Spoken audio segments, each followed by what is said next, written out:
Hello everyone, ఈరోజు నేను మీకు టమాటో నిల్వ పచ్చడి ఎలా పెట్టుకోవాలి, దానికి ఏమేమి ఇంగ్రీడియంట్స్ కావాలో నేను ఈ వీడియోలో మీకు చూపిస్తాను.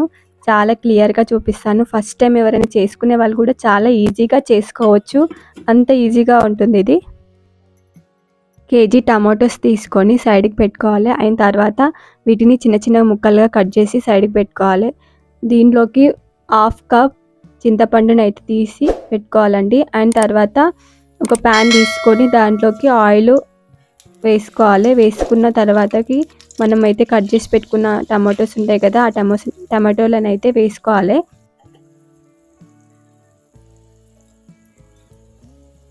చింతపండును కూడా అలాగే తీసుకోవాలి. అయిన తర్వాత ఇది కొంచెం దగ్గరికి అయిన తర్వాత దీంట్లోకి హాఫ్ కప్ సాల్ట్ అనేది యాడ్ చేసుకోవాలి. ఇట్లా హాఫ్ కప్ సాల్ట్ యాడ్ చేసుకున్న తర్వాత దానికి ఒక 5 మినిట్స్ అట్లా క్యాప్ పెట్టేసుకొని పెట్టుకోవాలి. చిన్న లో ఫ్లేమ్లో పెట్టుకోవాలండి.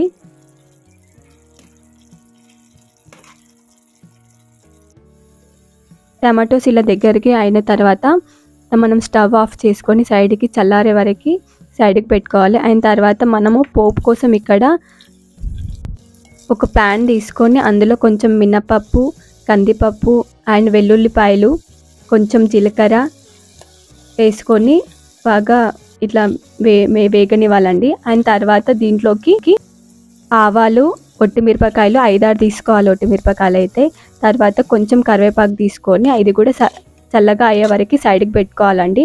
అయిన తర్వాత మనం ఇక్కడ చూస్తున్నట్లయితే టమాటోలు అనేది మొత్తం చల్లగా అయిపోయినాయి, చాలా దగ్గరికి కూడా అయిపోయింది. సో ఇందులో మనం 2 కప్పుల కారం పొడి వేసుకోవాలి. అయిన తర్వాత మనం ఇక్కడ మెంతి పొడి రెడీ చేసుకున్నాము. దానికి కావాల్సింది మెంతులు, ఆవాలు కొంచెం వేయించుకొని ఇలా మిక్సీకి దగ్గరగా పట్టుకోవాలండి.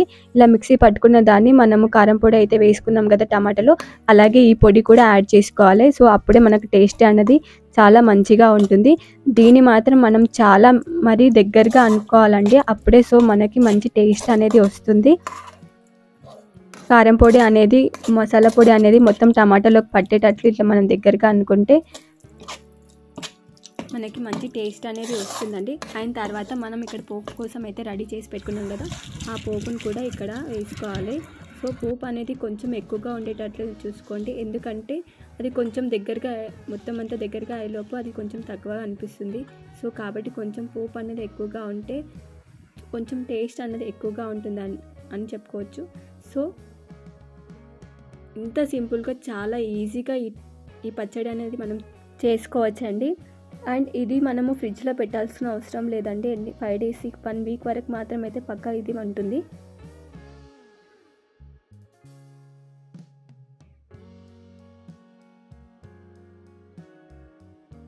వేడి అన్నంలోకి ఈ చట్నీ వేసుకొని అండ్ కొంచెం నెయ్యి వేసుకొని తింటే మాత్రం చాలా సూపర్గా ఉంటుంది అండి. సో నా వీడియో మీకు నచ్చినట్లయితే please do like, share and subscribe to my channel. And మరిన్ని కొత్త వీడియోస్తో నేను మీ ముందుకు వస్తూనే ఉంటాను. ప్లీజ్ ఇలాగే సపోర్ట్ చేస్తూ ఉండండి. Thank you for watching.